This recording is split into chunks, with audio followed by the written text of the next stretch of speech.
Praise the Lord, my beautiful, blessed souls. We are bruised and not broken. I am back with another word, and we are going to get into it. I think we left off with anger, but I wanted to get into this word because it's going to continue us on this journey. We're going to pull back these masks and these facades that we wear each and every day. When I talk about that, I'm talking about we get up, we put on the mask each and every day, and we pretend that everything is okay. Our lives look wonderful on the outside. We're workaholics, we're, successaholics. We're all of these wonderful accomplished things, but that doesn't mask what really goes on. Certain things money can't buy, when your life is just falling apart from the inside out. We betray ourselves. That's why we see people all the time, whether it's marriages or whatever, their lives, and you think they were so wonderful, and then you find out that they're regular like everybody else, which it is. We are, and we are flawed. But a lot of times we don't understand, especially when it comes to building our foundations, our lives off of the worldly things, off of Satan, Lucifer, the devil, and his kingdom and systems.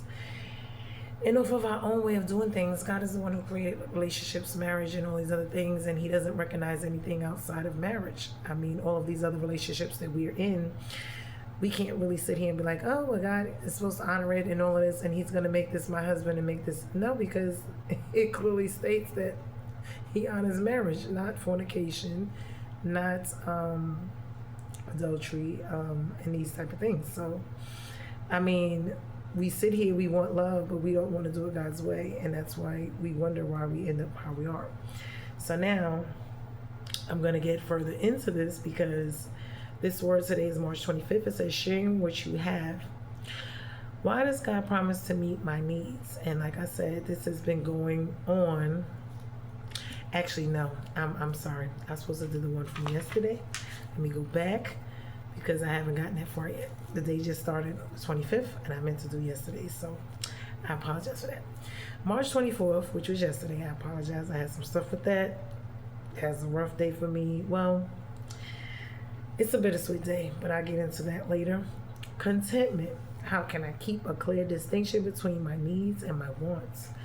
You will never be content if you focus on your wants, and I was talking about this before because you will always want more. This is what this is about. People are never satisfied, especially the kingdoms and systems of Lucifer, Satan, the devil. They're never satisfied. There will always be more. This is why the Lord promises to supply your needs, not your wants. And I was talking about this the other day. The more you focus on what the Lord values, the more you will be able to distinguish your needs from your wants. If you constantly feel discontented, this is what Eve was in the garden. We're going to get into that. You may be focusing on more on what you want than on what God wants for you. And this is the problem we have. Usually that's what we're doing. We're focusing on what we want instead of what he wants or has for us. And this is how we get out of alignment, or we're not in alignment with him, because we're so busy trying to chase and go after the things which he already knows what's blessings and things are in store for us if we would only just allow him to, do what he does. But we have this thing called the flesh and sin, and this is where we are. And choice, of course. Our own will. God's response: if we have enough food and clothing, let us be content. 1 Timothy 6:8. First, help me never to tell a lie. Second, give me neither poverty nor riches. Give me just enough to satisfy my needs. Proverbs 30:8. Your Father knows exactly what you need even before you ask him. Matthew 6:8. Let the Lord's people show him reverence, for those who honor him will have all they need. Psalm 34:9. I'm going to let you see this real quick because I just want you to see it. And then we're going to get into it, because discontent is the thing that we all, I believe, I was talking about this the other day, about how we're not never satisfied, how we always want more, how expectations are always so high, how we always are charging God with things that he never necessarily told us that we were going to get and have, and then we get upset about it.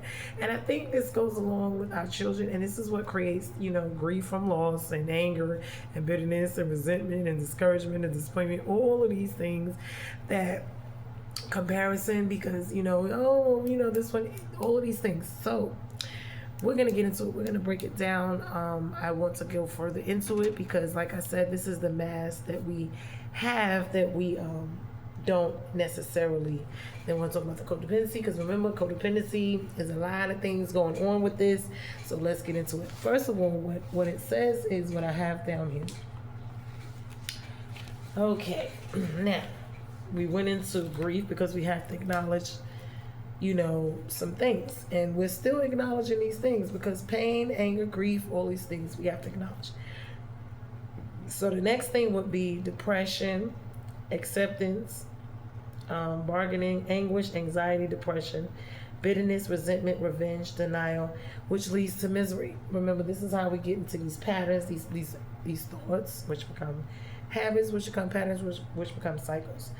And then a lot of it has to do with what we're believing in the perceptions and our own little worlds and minds of what we believe in. And then the question is, when and where are we ever content? So now, the first thing we must do to be delivered, healed, delivered, and restored is we got to deal with the past. That means our thoughts, our habits, our patterns, our cycles. This is also has to do with, we have issues when it comes lateness, delays, stagnation, backwardness in our life. This has a lot, or hindrance, stunting of our growth. So we have to acknowledge it first. That's what we were talking about before. Because if you don't acknowledge that there's a problem, then you won't seek out an answer for the problem. And then you got to figure out how to deal with it. So we got grief, we got healing, releasing, letting go, we got forgiving, but we got to go through the steps. So we're going through the steps. I did grief, and part of grief was anger, and we're going to go through the finish, the rest of them. So we need to hear God and listen to Him. We need to be able to forgive and move on. We got to tear down these altars, covenants, and contracts, and I like, because that is what is, that's the great expectations. That's what we're chasing after. That's what we want. Those are the things that are idols that we have created within ourselves that we want God to fulfill. Those are the expectations, and that's where the problem comes. Because when He doesn't do it for us, or the way we want it, it's a problem.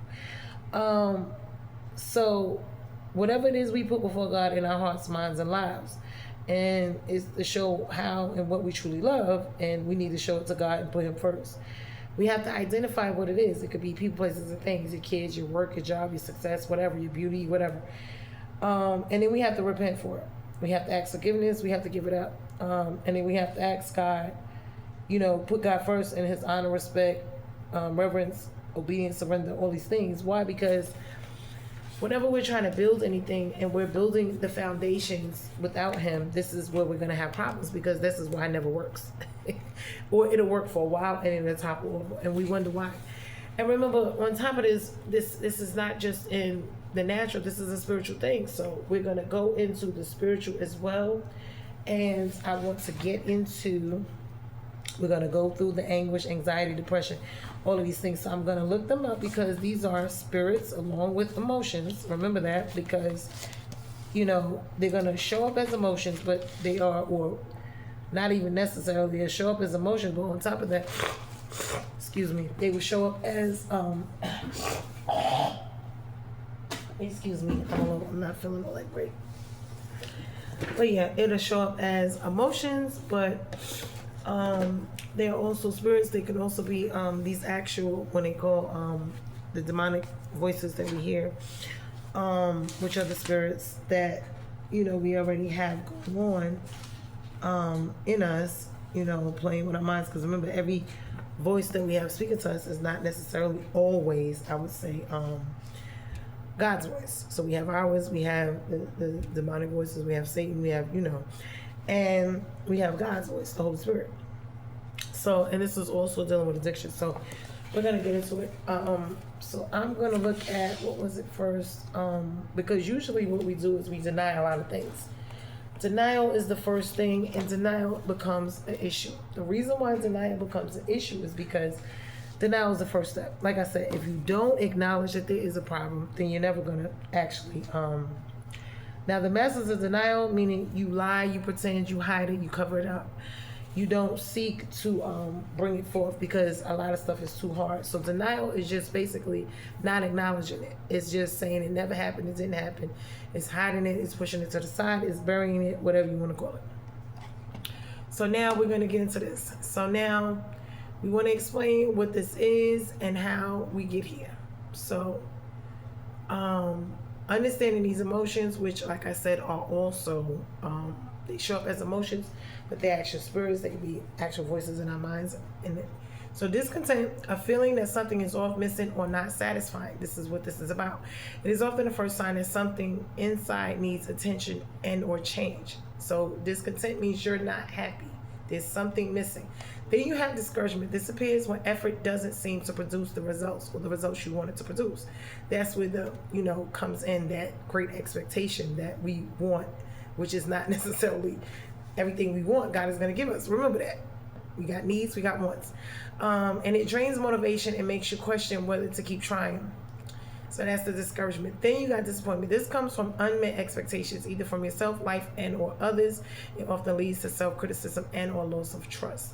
Then we have regret. Regret is a heavy backward-looking emotion. It keeps you stuck replaying past choices, people, places, events, whatever, even though you can't change them.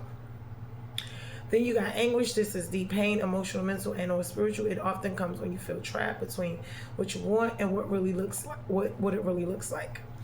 Then you have anxiety. It's a sense of fear, tension, or uneasiness. It makes your future feel uncertain and or safe. Then you have depression. This is a state of emotional heaviness, sadness, and or emptiness. Again, if you're feeling symptoms of depression yourself, you're not alone, and reaching out to 988 can be helpful.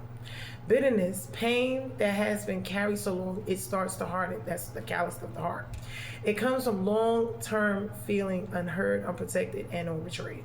So that's when, and a lot of people walk around. That can also give you numbness, because remember, we talked about numbness. After a while, you have it so long, you become numb. You have no emotions, you have no feelings, this is what this is about. Then you have resentment, stored anger towards someone and or something that hurt you. It often comes from feeling powerless at the time of the hurt. Then you have revenge. It's not about violence emotionally. It's the desire for balance and or validation, because you want them to hurt like you hurt. It usually means I want someone to understand the pain that they caused me, basically. But see, this promotes cycles of what? Misery. And this is the problem. A deep ongoing unhappiness, and it could be passed down from generation, often comes from carrying multiple heavy emotions at once. And this is with, the family bloodlines, the curses, whatever, of misery, continuing that on, meaning not moving forward, this cycle of anguish, this cycle of, stuff not going right, this cycle of all of this that we're talking about. Discontent, this is the anxiety, all of these things, the discouragement, all of that disappointment. So that denial, remember we saw, is a protective response. So denial is really, is there to protect you, but for keep you from going crazy, going off the deep end. But at the same token, it is a protective response when reality, it feels too painful. So it numbs the impact so you can survive the moment, which is a protectant. But at some point you have to acknowledge it, because if not, you would never get through it. You can never completely grieve the process, when we talked about that. So this is what it is. So this is how these connect. All of them are connected. Discontent, which is, and then this discouragement, disappointment, regret. When things don't go right, it's easy to move from mild frustration into deeper sadness, anxiety, depression, and misery, emotional overload that can drain the body and mind, hurt, bitterness, resentment, desire for revenge, not because you're a bad person, but because unhealed pain wants resolution. Anguish and denial, when pain is too much, the mind protects you by numbing and or avoiding it. And these patterns don't mean something is wrong with you. They mean that you've been carrying more pain than one person should carry alone. And usually you never dealt with it. You're not dealing with it. You're just pushing it aside. You're acting like it's not there. That's the mask I was talking about, the one we put on. We act like we put the makeup on, we put a smile on, we act like everything's okay. People ask you, are you okay? And in all actuality, you're walking around like everything's wonderful, but you're falling apart on the inside. This is what I'm talking about. We gotta really stop playing these games when it comes to the outside, what it looks like, what it is, and compared to what the inside. We have to heal the inside. It ain't what it look like on the outside. What's going on? How do you look on the inside? Seriously. Your mental, emotional, physical, financial, spiritual well-being. What does that look like on the inside, not on the outside? So we're going to move forward. I'm going to discuss each and every one of these, because like I said, they're not only emotions. These are actual spirits. They can be actual demonic forces. They can actually be the voices in your head telling you certain things. So I'm going to go through them, because this is a lot. And we're going to kind of get into it and talk about them. I'm hoping I can get through them all. Now, we also have addictions because this is what triggers addictions, but I don't necessarily want to get into addiction shit. I want to do that next. Maybe my next video, I'll do that one. But it does usually, a lot of times, people have addictions or them compulsions that are basically for some of everything, you know, because that's what we talked about originally. The compulsions, the addictions, that there's so many of them. So now we see, what is it? Anxiety. Anxiety is comes with anxiety disorders, back pains, blushing, changes in appetite. Because remember, these things are spiritual, but then they also show up in the emotional, but they show up in your mental, emotional, physical, financial well-being. So, and they can actually be physically in your body, you know, actually distorting or creating illness. We were talking about this before. So anxiety and anxiety disorders, you'll have back pains, blushing, changes in appetite, constant feeling that something bad is going to happen, depression, diarrhea, dizziness, dependence on others, the depersonalization of the same sense of being cut off from the world, difficulty swallowing, dryness of mouth, emotional stress, fatigue, fear of going mad, right? That's the psychosis. We talk about that. Mental fear of losing control, fear of losing loved objects, fear of safety of family and friends, being in danger, fear of distension, frightening dreams, feeling of tightness and inability to take in enough air, headaches, hyperventilation, hypochondriac, inability to relax, intense fear, lightheadedness, mental illness, nausea, neurosis, obsessive compulsive, when we talk about disorders, behaviors, pallor, palpitations, paranoia, paresthesia or prickling or itching sensation. Then you have the phobias, post-traumatic stress disorder, the psychosexual disorders, raised level of arousal in the central nervous system, restlessness, remember that's like the fight or flight response we were talking about before, sense of impending doom, sense of tiredness, spasms in the neck, stabbing pains, sweating, tendency to sigh, tensions in the muscle, throbbing pains, tremor of the hands, unconscious conflict, uneasiness, and vomiting. So that's anxiety, and those are some of the symptoms. But remember, these can show up because they're spirits, they could be voices, they could be in your body, all of these different things, but they are, you know, actual emotions as well. So when we look at this, we want to pay attention to all of these things because we want to make sure. So I'm gonna go to they do have attachment disorders as well here.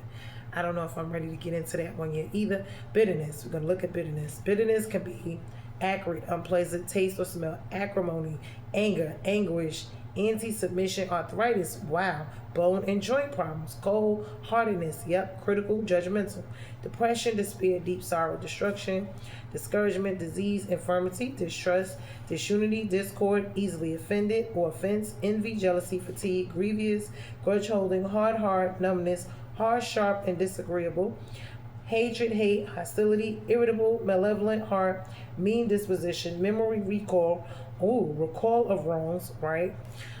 Mental torment, murder, physical pain, discomfort, rage, rebellion, regret, rehearsing spirits, resentment, retaliation, root of bitterness, sadness, sorrow, sarcastic, cutting tongue, self-bitterness, self-centered, self-hate, self-pity, self-sabotage, spirit of accusation, spirit of offense, spirit of wormwood, strife, temper, tiredness, torment, unforgiveness, victim spirit, violence, wishing ill to others, woundness. So that can be, so we're going to get into the other ones because there's so many and we want to see the signs and the symptoms and we want to pay attention to what is going on because not only is it a spiritual thing, it is also, when it comes to all of this, it's not just a spiritual thing, but it is a physical thing, it's a demonic thing, it is a spirit. So we're going to get into, hold on, let me see. And it comes out as emotions, it comes out as, you know, thoughts and words in your mind. Hold on, I'm looking for depression. Because I know depression has a lot as well. We have depression and distress. What page is that? 45. Push it. It's something wrong with it. I'm sorry. Yeah, just push it. Push the other one. Push that one. There you go. Okay, I apologize about that. Hold on. And it could make you feel like you're in distress as well. I don't want to get into that just yet either, so I'm going to continue on. So I'm gonna go to depression, which is what, 45. Hold on, give me a second, because it's a lot. It's a lot. It's a lot. I've been trying to get it all together. So what we have is constant disappointment, right? Constant disappointment, discouragement, those type of things also can be a thing. Can't have, can't do, can't be, rejection, self-hatred. This could be anguish, bitter anguish, constantly overwhelmed, double-minded, compromise, defiance, disappointment, intergenerational, distress, giving up, helplessness, hopelessness, self-destruction, shattered hopes, self-hatred, shattered expectations, spirit of death, meaning premature, regret, constant or frequent rejection, control, intolerant, isolation, judgment, remorse, grief, self-pity, sorrow, weeping, unfulfillment. Then we have depression. Depression is aimlessness, aloneness, bipolar and manic depressions, bleakness, hopelessness, bruised soul, burden, calamity, confusion, cobwebs of the mind. Wow. Darkness, death, defeat, defeatism, dejection, depression, desolation, despair, despondency, destitution, destruction, discouragement, disgust, distorted mind, suicide or suicidal uselessness, voices, meaning your head, worthlessness, financial reverses, generational depressions, grief, sorrow, mourning, heaviness, hopelessness, introvert, isolation, loneliness, loss of energy, low mood disorder, morbidity, panic, pessimism, pharmakia, medications, rejection, sadness, self-pity, self-rejection, self-hate, spirits of medical drugs, which could be, that's the pharmakia, false guilt, fear of failure, wow, feeling down, feeling of uselessness. Now, when we think about these things, we don't pay it no mind, but then if you see yourself, depression continue, if you see these things, it talks about the pineal gland, because a lot of times that has a lot to do with the pineal gland. It means, your levels is off. That's why I said a lot of times it can and will affect your actual, physical health. Sometimes it'll make you feel like you're in distress. You'll have acute mental suffering, adversity, anguish, and despair, anxiety, bereavement, calamity, dejection, vexation, enduring of pain, grievous suffering, misery, misfortune, oppression, suffering of the wounded. Hold on, let me see. Okay, so I'm not going to do all of them, but you can look them up yourself. I kind of gave you, some of them for the most part because it's a lot, and a brief overview of it. So like I said, when we're looking at these things, we want to take our time and we want to pay attention, because we don't want to be in these, patterns. We don't want to be in these, which I call of misery. Why? Because when we look at these things, that what it brings. But being discontent is what she was in the garden, because she wanted to be God, be like God, have this extra knowledge, have this extra power, wanting to be in control, thinking that something was missing, she was lacking, she always was pursuing more, even though God put them in the garden and they had everything they needed, thinking that God was withholding things or he was keeping something back from them. And this is what this was about. So it's like always needing to do more, have more. Even when you get there, you still want more, and it's never being happy with what you have, or joy or peace, or whatever you want to call it. So now this is what this is about. And when we find ourselves, we see the world and we see that this is where the world is.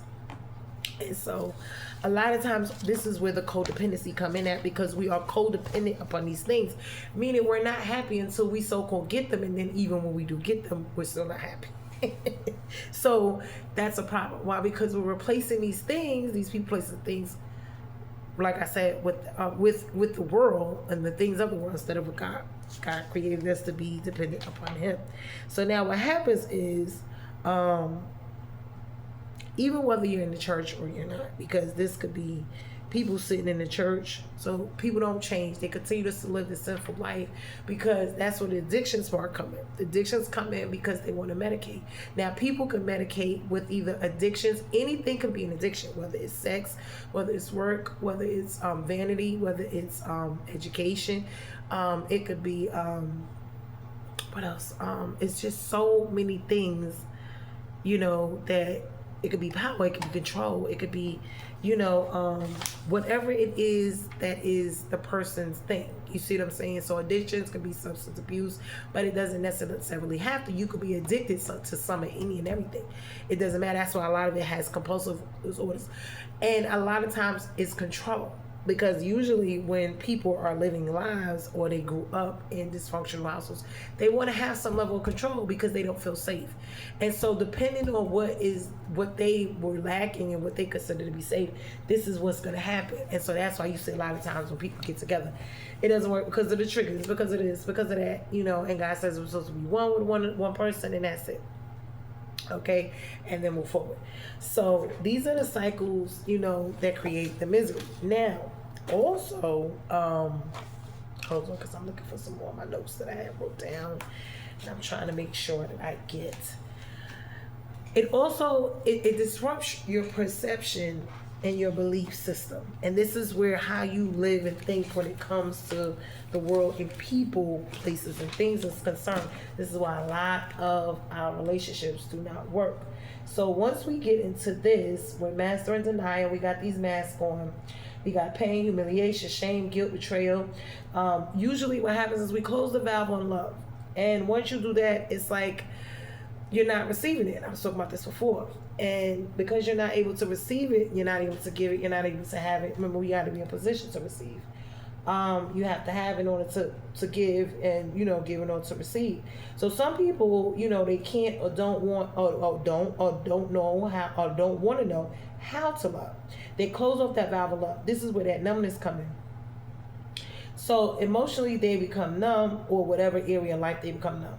So the cure feels sometimes to go, well, they want to avoid the process. This is why they do denial all the time. They don't want to believe in, you know, what's right there. They see the red flags, they ignore them a lot of times. And it's because they don't want to face the inevitable, which is that it's going to take some time, you know, money, energy, effort to heal. They have to actually look at themselves and what's going on. And because they don't want to do that, so they just continue with denial. And until it gets to the point where they have to deal with it. So that's the illusion and delusion of it, because it's their perception. Although it's there, they don't want to pay it no mind. So they're in denial. They push it, they, you know. And this is where we have to dig these things up. Because digging all these things up is going to help you, but it's going to usually, the cure is going to feel worse than the disease. Because in order to get healed, you're going to have to dig it up, and it's going to hurt. Certain people just don't care, they don't want to love, and some people are just, when it comes to that, depending on how long it's been, like they talk about Scrooge, you know, what's his name from the Christmas Carol, and how he was in love for so long, and it just got to the point where he just didn't want love, you know, he didn't want it, he wasn't trying to do it, and this is where a lot of us get to, like, that's where that numbing, you know.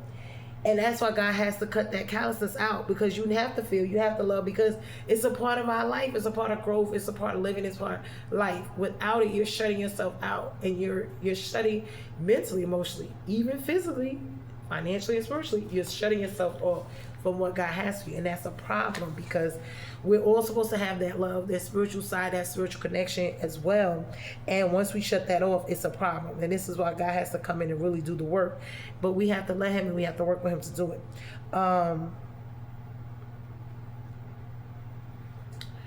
Then we have all these mistakes that we have to, you know, look at and take accountability and responsibility for, and we don't want to do it. So how do we get to contentment? We want to try to get back to contentment, but it's going to take the work for us to do it. So like I said before, the one thing we're going to have to do is, number one, we're going to have to acknowledge. And acknowledging it is the first step in trying to get something taken care of. We're going to have to stay focused and consistent in order to endure. We're going to have to stay aligned, motivated, and determined, passionate about our healing. We're going to have to trust in God. Like I said, we're going to have to acknowledge it, face it. We're going to have to go through the grief process, of course, in order to heal. And that's all of the stages. Then we're going to have to release it and let it go, meaning forgive and move forward. Learn from it and don't repeat the same mistakes.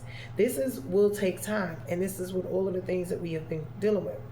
We're going to have to wait for God in here and listen and wait for him.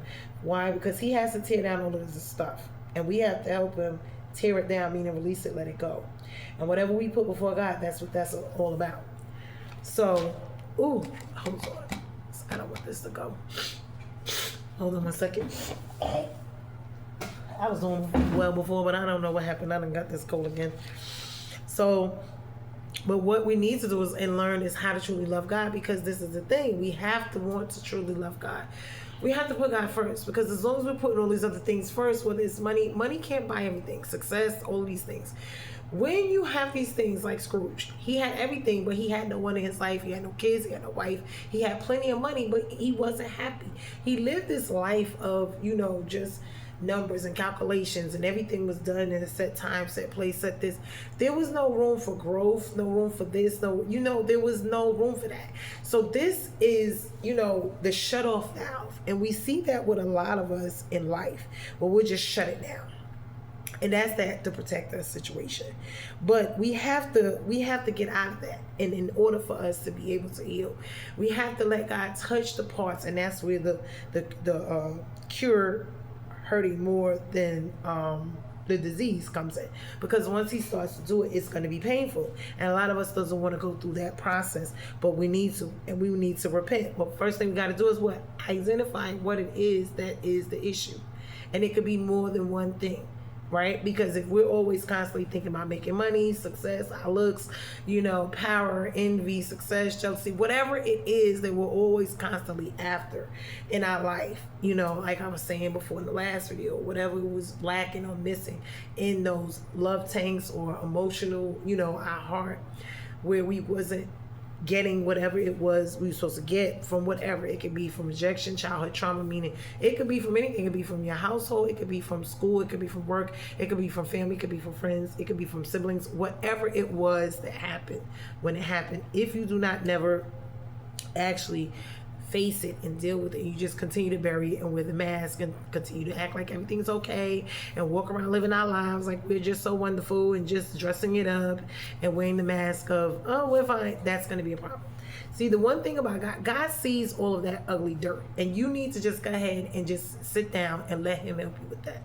Because you think you can handle it, you think you can fix it up, you can make it right, you can do this, you can do it. Like everybody wants to be in relationships, but don't nobody want to do the process and go through the process of being healed, delivered, and restored in order to be with somebody.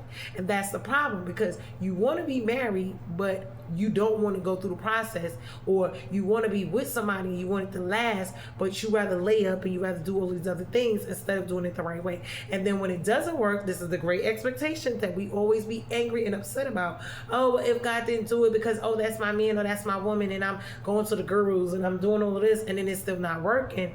Guess what? What did you think was going to happen? Oh, what did you think was going to happen? Hey, Mama. Good morning. Good morning. God says he's Love you too. God says he blesses marriages. He blesses you. He's the creator of marriage. He's the creator of love, of relationships, of family. So why would we not go to the one who is the expert at it? We go to everybody else who's not the expert at it, and we want to ignore the way that the expert that originally created it set it up to be. But we expect it to go the way he set it up, doing it our way and not following what he told us to do. That's the great expectation. Then if it doesn't happen and we're disappointed and we go through this process of anger and bitterness and resentment and anger towards God, towards ourselves, towards the spouses, all this, well, we were never in a position and they were either to love and be there and do all these things, then it's a problem. This is with the discontent and having the knowledge, and we can have all the knowledge in the world, because it talks about that too. The knowledge of the world, the knowledge of this, the knowledge of that, because when science and medicine came in, a lot of that was forbidden knowledge, that just like the discontent with Eve in the garden. Why? Because God never necessarily wanted us to have certain knowledges. Why? Because it was no need. We were supposed to depend on him for certain stuff. Well, for mostly, but about everything. So we went outside of God to get a lot of things. And then when it doesn't go right, this is the problem that we have. When it don't go right, we're upset and we're blaming God about it. And that becomes a problem. So, like I said, this is going to be a very intense, because we don't want to continue to pass on the generational curses, and especially the ones of misery, because that's what it is. It's a repeated thoughts, habits, cycles, and patterns of what? Misery that we're continuing to pass down. You know, when we look at our families, when we look at our children, when we look at relationships, when we look at everything that is going on, especially, I would say, always in our communities as Black people. I mean, I'm not going to say any other communities is any less, but what I'm going to say is because we have the most issues. I'm going where the need is. I'm speaking and talking to where the need is. Not to say that we all don't need it, because we do. But what I'm saying is because, you know, when Christ came, he came for the sick. You know what I'm saying? He came for the sick, not the ones who are already saved or in the church or whatever they want it to be, because those are the ones that rejected him anyway. So this is for the ones who are out there, who were just tossed to the side, who don't nobody care about, who don't nobody love, who were rejected, and that's why the ones who needed a physician, the ones who want healing, who want something different, who want to change, who want to do something different. Not for the ones who know that there's a problem and just don't care and ignore it and denying it and just brushing it under and continue to live the way they are and thinking it's going to change. Because remember, the definition of insanity is continuing to do the same thing over and over again and getting the same old result. So everybody wants love, but you're going about it the wrong way. And you think it's going to change. You think you're the exception to the rule. You think, and then when it's not, and you got these great expectations, you're angry with God, you're angry with yourself, you're angry with the person, and then you just sit back and you say, oh, well, I'm not going to have a relationship with God, and I'm not going to go to church, or it's not even about going to church. I just don't want to, you know, I'm going to be angry about it because it didn't go my way. And we was talking about this. It wasn't the way you wanted it or how you wanted it. It wasn't that he didn't meet your needs, because even in that situation, your needs were getting met, but everything you wanted may not was getting met. And then sometimes your needs don't, depend on what's going on. So when we look at these things, I tell people love is a choice. Okay, God wants you to love him first when you build your life on the foundation of the cornerstone, which is Jesus Christ himself. You know, all this other stuff is not the way. And when we do things the right way and then God will bless it. It's not that it's going to be perfect, but he will bless it. And there's a big difference. He will be for it. He will fight for it and all of that. So when we're looking and we're seeing all of the things that go on in our families, in our lives, in our careers, and all this stuff, you can have all the degrees in the world and then you can't get a job sometimes. Or you can't be steady, or you can't make the money you want. You see what I'm saying? And it's like the world offers us all these things, meaning the kingdoms and systems of Lucifer, Satan, the devil. They offer you all of these things, but then they don't come through on them. Or it's just like, okay, on the front end, I'm going to give you this, but then on the back end, you're going to suffer miserably on the other end for all this other stuff. And when we look at our lives, we see in certain areas we may do well living in the world. And then the others, it's such total hell. It's like, and we know it's not going to be perfect. And you're going to have your seasons, but does it always have to be a case or a situation, good morning, of, okay, well, over here, I'm doing okay, but then over there, and there, and there, and there, and there, on all these other areas, it's terrible. That's the trade-off. So it's like when we, you know, have a relationship with Christ, and I'm not gonna sit here and say it's gonna be, you know, beautiful, wonderful, perfect, because that's not. But it will be, because he will be with you and he will guide you through it, and he will put you in the positions, people, places, things, and the paths that you need to be on, you know. So even when things, you know, go the way they need to go, because you're going to get tested, you're going to have trials, you're going to have tribulations to strengthen your faith with him, you know, because we live in a world that is of sin and is fallen. Why? Because they ate of the tree. So it's both going to happen. You're going to get a mixture of two, some good, some bad. You wouldn't know good without the bad. You wouldn't know bad without the good. You have to have them both. And so with the seed time and harvest and all these things going on, we're going to see how that plays out in our life, because you're going to have seasons of bitter cold when nothing's going. Then you're going to have the seasons of, you know, fall, where the leaves start to fall. But then you're going to have those seasons of spring where everything's springing up, and then, you know, spring, and then summer, and then, you see what I'm saying? And then it's going to go back around. So, and everything is a time and a season. Remember, to live, to be born, to plant, to sow, to this, to that. So this is where that comes in at. So we want to pay very, very close attention to these things and what seasons you are in your life and what's going on, and looking at what is really going on. Are you discontent? Are you miserable? Are you passing down the line, the curse of misery in your family, in your bloodline, lineage? Has it been getting passed down all this time, whether it's sickness, disease, poverty, whether it's, you know, the children, you know, whether they're learning, they're going to jail, whether they're getting married, whether they're having children out of wedlock? What is going on in the dynamic? And this is, you know, when we look at our families, because me personally, like I said yesterday, was kind of a rough day for me, you know, and God gives us all free will. And we got to accept, when I was talking about this, the things we can change, the people, places, things we can't hold on to. We must forgive all. But looking at who we should keep, who we should kind of back away from, because whatever's going on.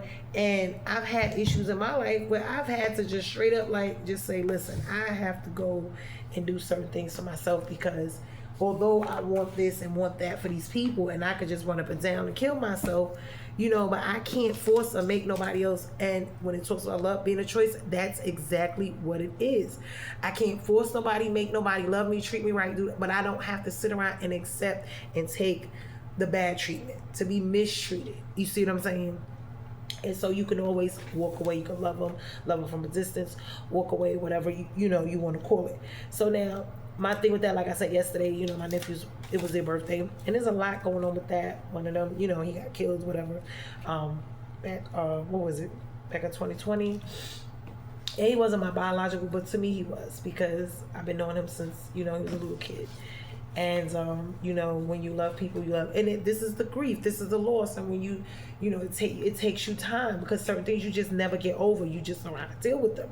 So it's like, you know, and then I have issues with my own kids, and you know, my family members that, you know, whether it's jail, or you know, they having hard times, or you know, if they marriages is messed up, or whatever it is. You know, we all have these issues. Folks is on drugs, folks is out in the street, folks selling drugs, folks doing this. So you know, whatever it is, then you got the other ones over there who's trying to make it, but they going through a lot, you know.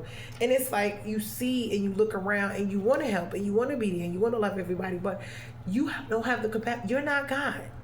And as much as I want to go out and help and reach people, I have to go where God sent me, be where, you know, he called me to be, who he called me to, because everybody's not going to accept me. Some people's going to reject.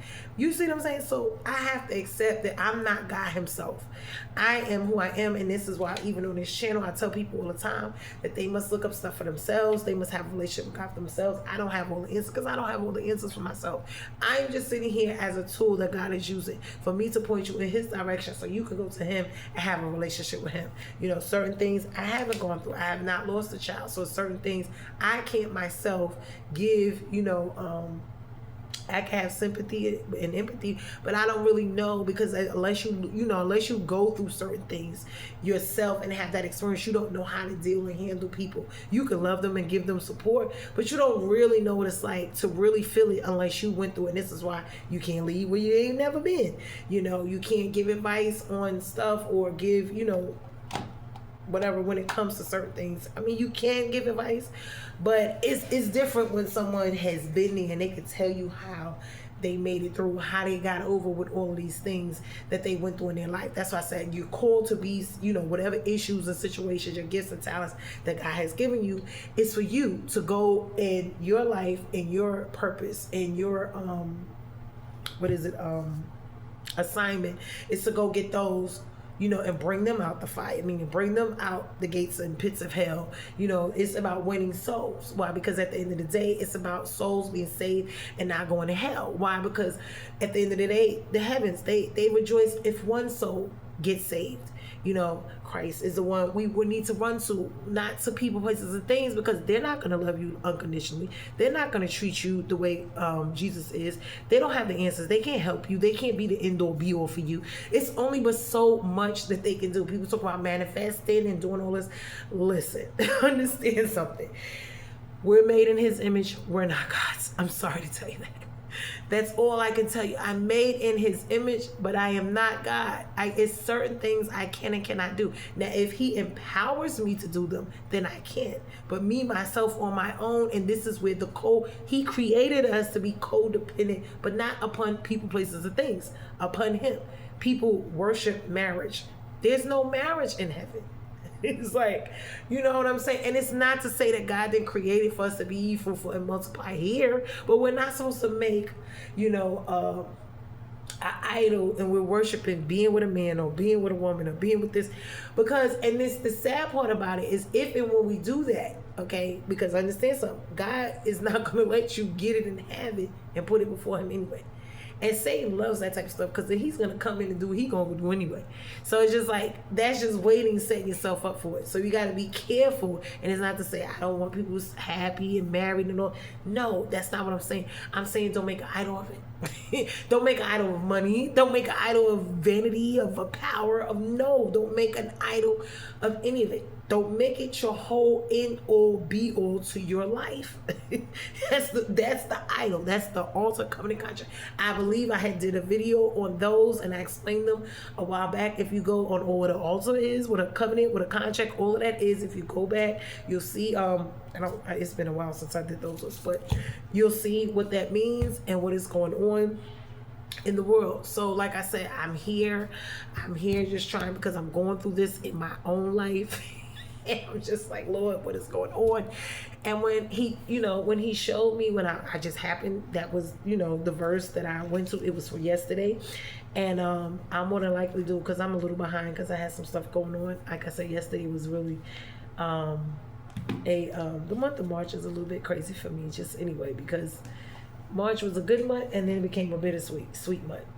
And this is how people end up with that illusion and delusion of what they wanted and how they want it in their own world of mind and the norm. And then when things don't, why? Because that's the psychosis of it, thinking that, they could just change everything. Remember, this world, and I'm going to tell you this because it's just too much.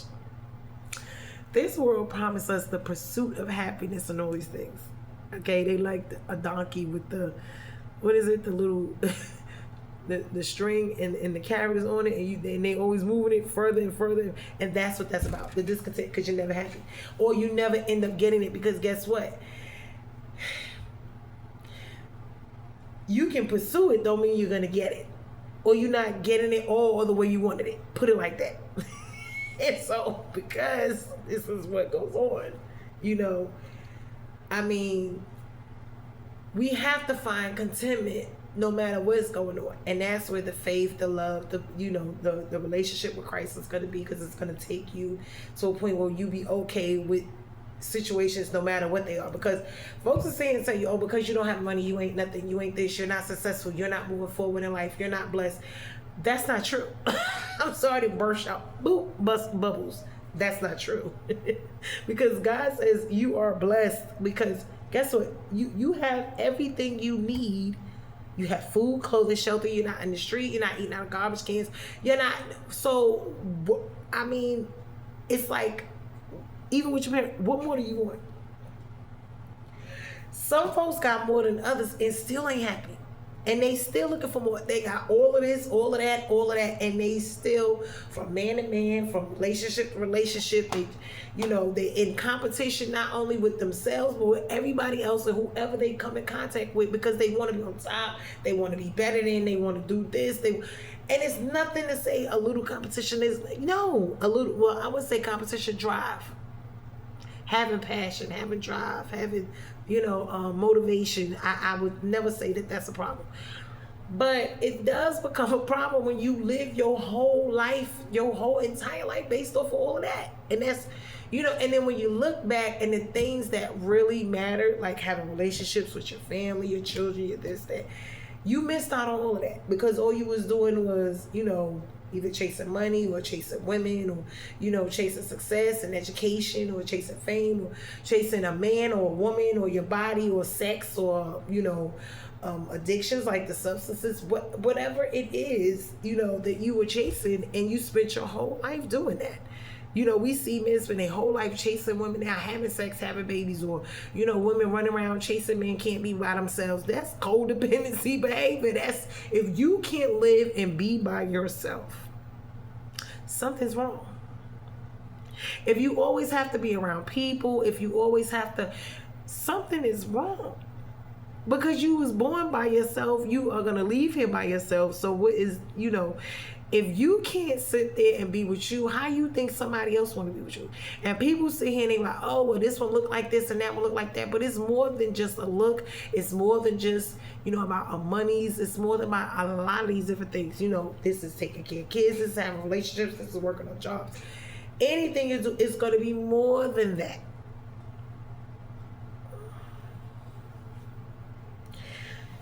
So what are we doing here? because we put the mask on every day. Everybody's putting the mask on, and I say that because I myself, I remember that song by Tamia. So I put on my makeup, put a smile on my face, and if anyone asks me, everything is okay. I'm laughing cause no one knows the joke is on me, cause I'm crying inside with my pride and a smile on my face. Are you serious? Singing la la la. Now, when we think about that, and we think about that song, and we think of like, well, Zach, you just going around doing emotions. And a lot of people, and we see them every day. We want to, oh, well, this one was with this one. They was wonderful 1 minute, then the marriage or this or the business went under. And it's like, okay, cool. These things happen. You know, this is what happens sometimes. Life be life, and they say don't life don't be. Yes, because you're not in control of everything. You can make decisions, you can make plans all day, but it doesn't mean everything you plan and every decision you're gonna make is gonna go the way you wanted it, thought it was gonna go or not. That's why we all have free will. We have the will to make decisions, of course we do, but we don't have the power to force it or make it happen and come out exactly the way we want it. No, we don't. So this is where that extra come in, which is the spiritual, which is the God factor, right? Because everything is spiritual. You know, everyone has it's two kingdoms, either Satan, Lucifer, Satan the devil, or Jesus Christ, Jehovah God, and the Holy Spirit. So which kingdom you in? Because there's a spiritual factor, because we're in this body, and when being in this body, the body is just a shell. So it's the spirit that is controlling this body. So remember, without the spirit, this body is nothing. Just like everything else in this world. Without the spiritual factor, nothing is alive. A seed is not a seed without the spirit of the seed that's inside of it, that has life, to go down and make, and do what? Germinate, to make fruit, produce fruit. So without that, it would just die. So now it will produce nothing. There's no life in it. So in order to have life in anything, and this is what we're talking about, because when we see these people, we got to know that they're doing something. It's not just pull up your bootstraps and you just go out there. Because if it was just that simple, everybody would have it. I don't care what you got people who went to college, have degrees, did all these things, and they still are not where they should be or could be in life per se, or where they feel like they should be with what they want. Why? Because it's set up that way. And not everyone's going to have it, and not everyone's going to do it and be it. And I'm not saying that to be, no. I'm saying it to be so we don't be illusion and delusion in ourselves. I believe and have faith in the Lord. I have faith in God. I know that with Him, all things is possible. Now, with us, it is not. That's a different thing. They believe in Mother Earth, Buddha, Muhammad, Allah, all these other things. And they worship these people, places, and things. I mean, you got folks worshiping trees. You got them worshiping donkeys and calves and whatever. When you look into the Talmuds and what was the other stuff? What was it? The Talmud, the Kabbalah, and all them other things with Nimrod, the Zionist movements and all that. When you think about when you really look up where these stuff come from, it's basically all the same. It is spiritual worship, but it is worship of Satan. When you look into it, it's a people, place, a thing, and it's not of God, meaning of the real, true God. And it just amazes me because folks will argue you down, they would say all of these things, and when they really look up what they and most of it, because like you see that they're getting it all together, there's only two religions, and it's Christ and everything else, which is Satan, and they're getting them together because it's going to be one. Why? Because that's what they want. So when we look at these things and we're paying attention to what is going on, we see it happening right now. But we don't want to sit here and be saved because we want to produce fruit.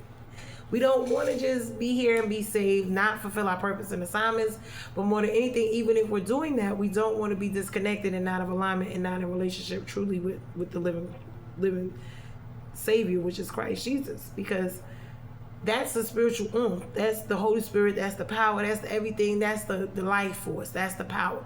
This is why we don't see the power in the churches. They got to take their hands and force you down because And then even with that, we got to think about it, because they talk about that there's going to be signs and wonders they're going to be doing. Why? Because they were doing this magician things even in Moses' time, where they were actually laying hands and seeing. So everyone is not, they said the last days will be doctrines of devils, and the children of God will be, the ones over there, the synagogues of Satan's, and it is. So when we think about these things, it is what it is. It is exactly what it is. We are right on time. God is not surprised. He's not taken by surprise. He knows the beginning, the middle, the end of all of this. He already knows what's going to happen. He knows how it's going to end. He knows. So we're the ones got to get on board and get in line with him so that we can know. We got to be aligned with him. We got to be aligned with him for our lives, for our children's lives, for our afterlife, and for whatever it is we're supposed to be doing here. So we don't want these things to be blockages and hindrances in our life. We don't want to put other people, places, and things before him, so that it is, all about that, because we're going to leave here and we're going to leave all of that behind. And depending on how you live here is depending on what you're going to get and where you're going to go when you leave here. They got Sheol, they got all these different things of hell that they talk about in the Bible, and the levels and the hotness and the all of the stuff that goes on there. And it's like, I don't want to leave here and it was hell here for me to live and go to another hell. I'm just being honest with you. When I leave here, I want to go somewhere better than here, baby. You bet your bottom dollar. I want to go be with my Savior. I want to go see the streets of heaven paved with gold. Whatever he has for me there, my crown, or whatever it is I did here, whatever accolades or, whatever I was supposed to do here, he sent me to do. I want to fulfill it, have my assignment done. And I want to hear him say, well done, my good and faithful servant. That's it. I don't have to have a whole bunch of money here. I don't have to be the best looking, the best body. Because, we do that too. The best money, the most money, to this. I don't ask so much. I don't need a whole lot. I'm serious. And I never had. But the little things I do want, I want them the way I want them. And that's that. I mean, I'm not very picky. I'm not very, I'm not. I'm just not. And so, it makes life so, so simple for me, because I just, I'm not here to impress anybody for them to like me or not like me, because I really don't care. People gonna like you one minute, they're not gonna like you the next. It really doesn't matter, because it's been that way my whole entire life at this point. So it really doesn't matter. So, but it's just, it's just crazy. And when I see him, I'm like, oh, well, I'm just sitting here trying to, I want people's lives to be better. I hate seeing people's lives. God gave me a heart that I be guarding all the time, for people, because I hate to see them struggling. I hate to see people going through, I hate to see certain things. It just does something to me. Like, it's like, ooh, honey. It just does something to me. I don't like to see stuff like that. It bothers me. And that's how you can tell when God puts you to do certain things, because it bothers me to see people homeless and with no food when there's no reason for that. When God gave us the earth in the fullness thereof, but because certain people, places, and things, they allow Lucifer, Satan, the devil to control them, they want to keep it from people. You want to starve somebody to death. You got all the money, all the everything in the world, and the 1%, but why would you want to starve people? Why would you want them to be homeless? Why would you not want them to pay their bills? Why would you be raising prices and killing people and eating people? And don't you see that could be nothing but some utter wickedness, extra level buffoonery? Gotta be. There's no way else to explain. They cannot be natural human beings doing the thing. They got to have something else in them, because your spirit as a human, I couldn't eat a person. It's just, go back to love your neighbor, love God, and love your neighbor. It's just, see, even the 10 Commandments, even the stuff, you still couldn't do a lot of stuff, to people, like, because God saw it, and it was, if we went by the commandments, a lot of things that go on, folks will be dead. More than half the population will be dead just off of that. Or if you stole, you cut the hand off, yeah. And when you go to some of these countries, this is what they do. If you go and you steal, and they look in that book and they be like, oh, well, okay, well, we gonna cut whatever hand you stole with, we gonna cut it off.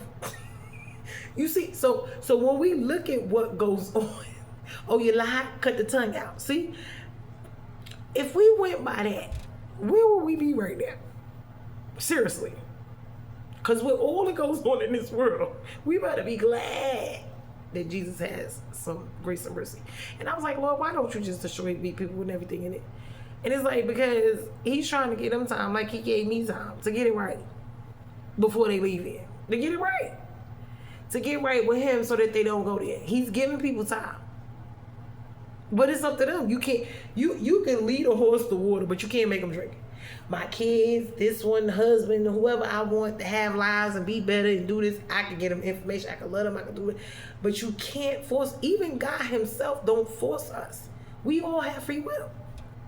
And our free will is to do whatever we please here while we here on this earth. Until it's time for us to leave. Now, we going to reap what we sow now. Because remember, even when you repent, you still reap what you sow. So you don't get away. You just get by for a time, I would say. Until it ring up. When you reap, will it spring up in your time of reaping season? And it come back on you. But anyway, hold on. Let me see. This video is already about an hour long, and I gotta hurry. I be trying not to have them so long. So what we need to understand is, God will elevate whom he will, when he will. We need to understand in life, we got blessings and lessons. When we talk about these expectations, we need to stop having all these great expectations. And when I say that, I'm talking about a lot of times we have expectations on people, places, and things, and they know nothing about it. And then when they don't meet them, then we upset. And we need to let God reveal the process of what it is we're here to do. But remember that the process good morning, that I gave us about going through the healing process of this. And I believe if you go back, look at my of letting go and all of that. If you go back and you listen to the video, you'll hear it. But I'm gonna let this one go because it's already been an hour. I'll be trying to keep it lower than that. And I'm gonna leave us with, because when all of this is said and done, we still need to keep our hopes up high and have, because after all this discouragement and everything, and I'm gonna give you one thing is, you ever heard of negative Nancy's and stuff? People get that way because when they go through so much in life, they just give up and don't really have any expectations, any goals, any passions, because that numbness in them just stops. That passion, that wanting, that longing to have something better just stops. Now, God doesn't want us to do that either. He wants you to have faith. He wants you to have, stuff that you want. But he doesn't want you to make it an idol, and he doesn't want you to be, to the point where you just bugging out over it. Because remember, we're not supposed to be, what it says, be anxious for nothing, but with everything, pray and supplication. So now, that's how it changes your mindset, where everything will, you go somewhere and everything is negative, it's wrong, it don't look right, it ain't this. And some people are like that because they've never had, they don't have no joy, they don't have no love in their life. They have been depleted. They have not had it. It was just given whatever they had, whatever they was given, and they don't have it to give. So when we look at them, we say, oh, well, why are they like? They are like that for a reason. They didn't have it. They didn't get it. So then they don't have it to give. They don't know what that is. So now I'm going to leave us with hope to go higher. But those who hope in the Lord will renew their strength. They will soar on wings like eagles. So that was Isaiah 40 and 31.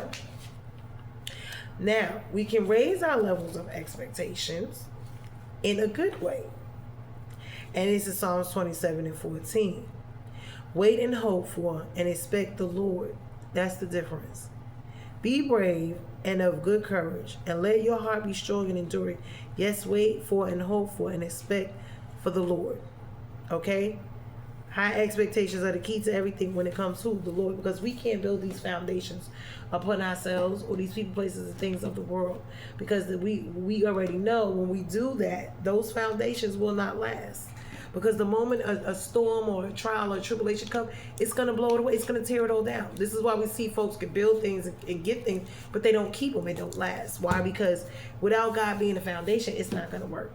especially when it's systems and it's laws that he's already established for us when it comes to these things, and we just want to do it our own way and expect that like they did with the Tower of Babel. They wanted to go on and do what they wanted to do and continue to do it without God. They wanted to be great and be this and be that and not have God in it, not have no parts of God, not ask God not anything about it, not ask him where they should be and what they should be doing. And that was the problem, how to live their life or how to do whatever it is, so they could be fruitful, so that they could be blessed and not cursed, so they could be prosperous. And this is what that is about. So we think we can get by and we can bypass God, but get all the blessings of God by bypassing God. And then when it don't work, we be mad and discouraged and angered and all of this with ourselves, with God, with our lives. And this is how we pass down the curses and the misery. Why? Because that's where disobedience come in at. And it says obedience is better than sacrifice. And at the end of the day, the wages of sin is death. So at the end of the day, we either gonna, get what we need to get from God, or we're not. So we need to be focused. We need not to be distracted with all this other stuff. We need not to be envious, jealous, and covetousness, which a lot of that has to do in comparisons, when that will steal your joy too. And that's still the joy and the pride and sucking the life out. Because people could be, what other people would say, broke or poor, and not is necessarily where they think they should be in life and be just as happy as they want to be. See, they running around doing all of this and trying to get this done and doing this, and then their life is filled with nothing but dates and this and that and that and that, but they don't really get to sit down and enjoy life, and that be the thing. Like I said to people before, I'm 46, I'll be 47. I have 4 grown kids and 3 grandkids. I'm not trying to work hard, I'm trying to work smart. I'm trying to rest and be in God's beloved graces and rest, okay, where he is.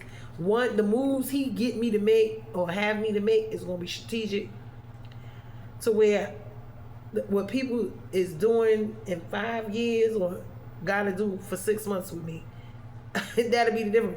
So then they'll be ahead of me, and then I'll be ran past them. Why? Because ain't nobody got time for all of that. Because the world way is the harder way. You see what I'm saying? And when we think we doing so much, and then the other people, and that's what happened in the, what was it? I think it was with the gifts, the talents, the payment in the field. And they got mad because the people who came in last got paid the same amount that they got paid. And they've been out there working all them years, and they came in root. But see, that's favor. That's blessed life, That's not the cursed life where you got to get it out the mud and be on the street trapping and with the guns and and doing this and doing that and killing yourself 2 or 3, 4 jobs and going to school and jobs and this, that, and third. Nah, partner. That's the B system. That's the Pharaoh slave system. That's what that let's make a slave, baby. It's all about that. That's that system. Pharaoh was a taskmaster, but he was a system. And when we see it's still in play. Nothing changed. So with that, we are bruised and not broken. I want you all to just sit back and think about what, God is showing me, because he's showing me in my own life. And I'm like, yeah, because after you can run around and do all you want to do. And if I ain't in it, it'll last a little while and it ain't going to work. You exhaust yourself. You'll run yourself ragged. So go let me do what I do, and you do your part, and let me do what you can't do, which is my part. See, God not gonna come down here and tie your shoes for you. You can do that yourself. So the stuff you can do, he's gonna let you do. But the stuff you cannot do, that's where he steps in at. And that's what we need. We don't need to be trying to do what we do and what he do. Nah, that ain't gonna work like that. So we do our end, because we got to maintain whatever he's gonna help us get or bless us with anyway.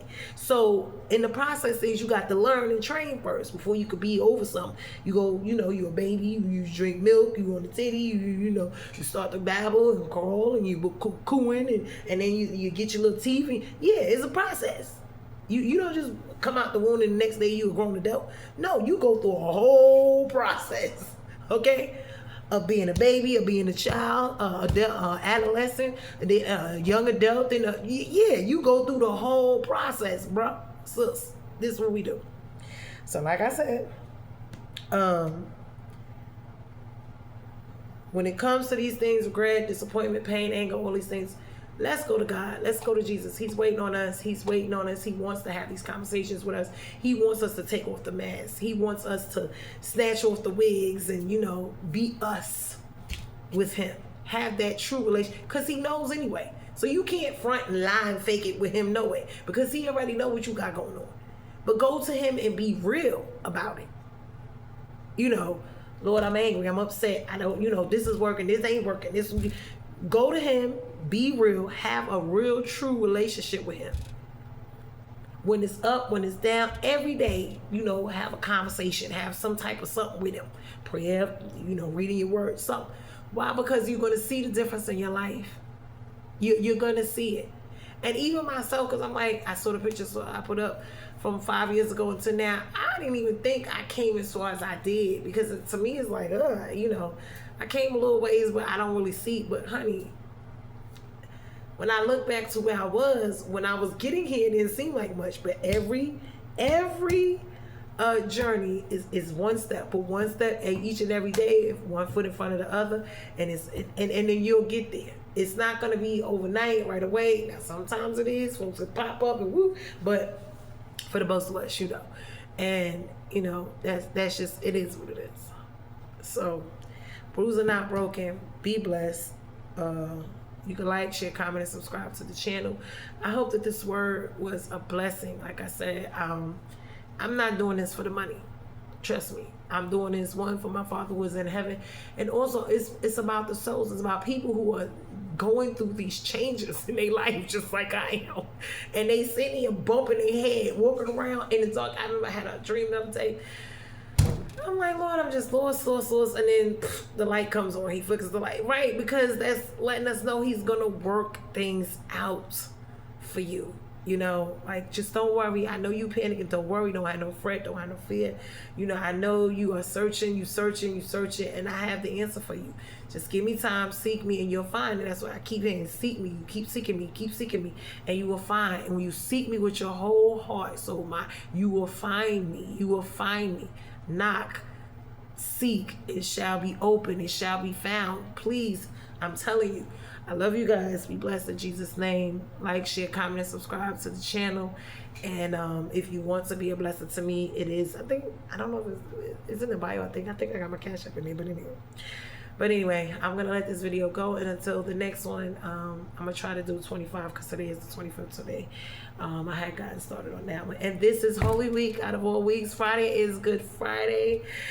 Ooh, Jesus Resurrection Sunday, honey. What a wonderful time. This is the time for prayer fasting. This is the time for the open heavens. This is the time for a whole bunch of things. This is that time of the year where miraculous blessings and miracles are happening. It's so funny because when I got married April 17th. It was doing that time frame. It's so funny. Which was, it'd be 11 years, but it was during that time of the, resurrection break for everybody. And this is that time of the year where the first and the beginnings, and it begins and ends with Jesus. Okay. It begins with him on the cross. It ends with him dying and being resurrected and starting a new beginning. Hello, somebody. That was the seed that was planted. Unless a seed goes down in the ground and dies, Christ went down in the grave and died. He cannot bear fruit. The harvest is plentiful, the labor is a few. Come on and join us. Love you guys. Be blessed in Jesus' name. Like I said, like, share, comment, and subscribe to the channel. Love you later.